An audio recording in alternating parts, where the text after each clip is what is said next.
You're watching Duct Tape and Popsicle Sticks with Mike and Maria Keiser. Because sometimes you feel like your business is being held together by duct tape and popsicle sticks. On this show, you're not going to hear the latest business fad. You're going to get useful information that you can apply to your own business right now. Hello and thanks for joining us for another episode of Duct Tape and Popsicle Sticks. I'm Mike Keiser along with world champion sloth wrestler Maria Keiser. How are you today? I'm fine, thank you. It's not, you are lightning fast compared to those little buggers, but we'll Yes, talk I more am. about that later on. But we're happy to have you with us, and today we want to talk to you about a subject that we are certain you've heard about 1,000 times before. Every aspect of your business you've heard about it, but we want to present it to you today in a way that will actually, how about this, make a difference in your business. What? I know, silly, It's we crazy. understand. So that is goal setting.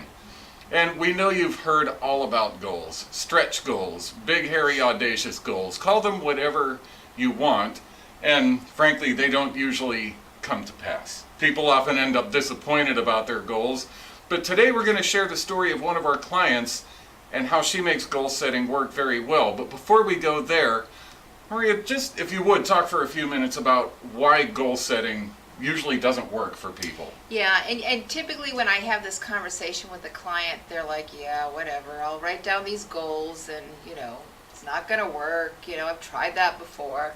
Well, here's some of the reasons why they don't work. Oftentimes we will set goals that are outcome-based as opposed to behavior-based. So when they're outcome-based, they're way outside of your control, and so therefore you can't always guarantee that that's going to get done. Another reason is it's arbitrary. We pick, I'm going to double my business this year without really understanding why, how you're going to do that, why you want to do that, can it even be done, do you have the capacity, all that stuff. Another thing is we don't really monitor and measure what we're doing. We just kind of like start the year, and then in December they were disappointed that nothing got reached. So Right. It's really important to monitor that stuff. And another thing, we're typically not very realistic about where we're starting from. And we have this pie in the sky idea, and then we're not prepared for setbacks or anything else, and that kind of throws us off course. It kind of does, and therefore a lot of times people don't even really see a clear path. Like you brought up, I want to double my revenue this year. How? Yeah. Like, what are you going to be doing differently? What's going to be different this year than last year? But we have a client who's done this completely differently. Instead of being focused on outcome goals, she is completely focused on behavior goals, and she believes if she engages in the right behaviors, the outcomes will actually take care of themselves.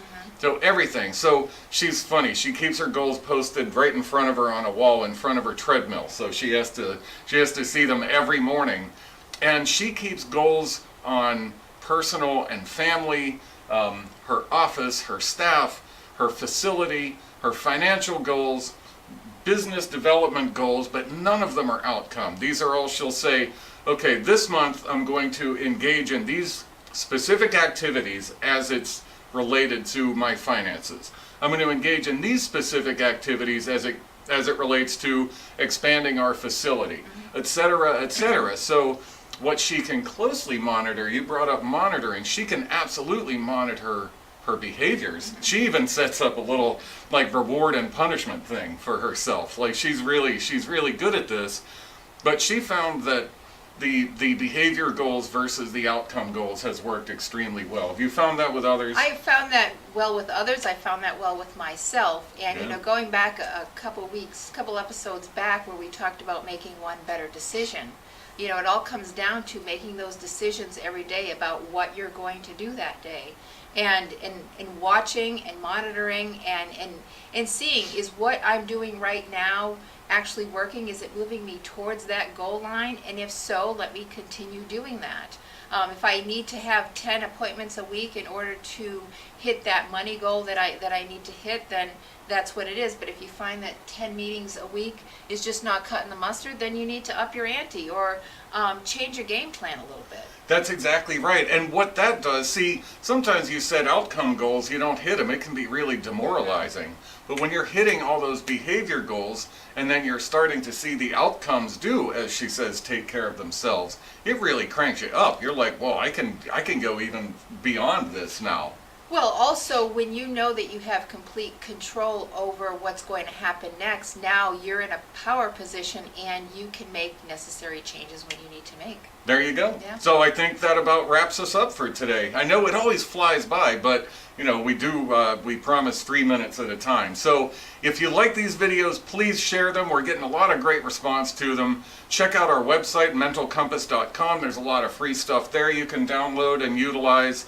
But mostly from what you do with these videos, we hope is take action.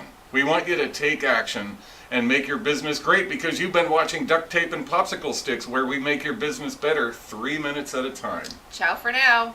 You're watching Duct Tape and Popsicle Sticks with Mike and Maria Keiser.